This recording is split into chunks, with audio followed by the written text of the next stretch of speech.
Israel ও হামাসের মধ্যে যুদ্ধবিরতি চুক্তির আওতায় বন্দি বিনিময় শুরু হয়েছে।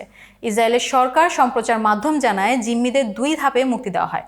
প্রথমে 7 জন এবং পরে দক্ষিণ গাজার খান ইউনুসে আরও 13 জনকে রেড ক্রসের কাছে হস্তান্তর করা হয়। চুক্তি অনুযায়ী গাজায় আটক 20 ইসরায়েলি নাগরিকের বিনিময়ে প্রায় 2000 ফিলিস্তিনি মুক্তি পাবে। এদিকে আজ সোমবার 1700 আটক ব্যক্তি এবং 250 ফিলিস্তিনি বন্দীকে মুক্তি দেওয়া হচ্ছে। সংবাদ মাধ্যমে আল জাজিরা জানায় 2023 সালের নভেম্বর এবং 2025 সালের ফেব্রুয়ারিতে যেভাবে জিম্মি মুক্তি দেওয়া হয়েছে, এবার ঠিক একই পন্থা অবলম্বন করা হচ্ছে। মুক্তির পর ইসরায়েলি সেনারা তাদের নিয়ে যাবে দক্ষিণ ইসরায়েলে। সেখানে প্রাথমিক পরিচয় ও স্বাস্থ্য পরীক্ষা করা হবে। এরপর জিম্মিদের হাসপাতাল নিয়ে যাওয়া হবে।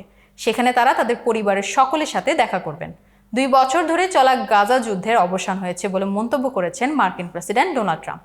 পাশাপাশি মধ্যপ্রাচ্য ধীরে ধীরে স্বাভাবিক হয়ে উঠবে বলে জানান তিনি। রোববার রাতে ইসরায়েলের উদ্দেশ্যে ওয়াশিংটন ছাড়ার সময় মার্কিন প্রেসিডেন্ট এসব কথা বলেন। এয়ারপোর্টে তিনি বলেন, যুদ্ধ শেষ হয়েছে, সেটা সবাই দেখতে পাচ্ছে। ইসরায়েল ও হামাস 2 পক্ষের সম্মতিতে শান্তি প্রতিষ্ঠা হয়েছে বলে জানান তিনি। মার্কিন প্রেসিডেন্ট ডোনাল্ড ট্রাম্প সরকারি উড়োজাহাজ এয়ার ফোর্স 1 থেকে টেলিভিশনে জিম্মিদের মুক্তির দৃশ্য দেখেছেন। তার প্রেস সচিব ক্যারোলাইন লেভিট এ তথ্য জানিয়েছেন। এদিকে মধ্যপ্রাচ্যের সফরে প্রথমে আজ ইসরায়েলের পার্লামেন্টে ভাষণ দেন তিনি।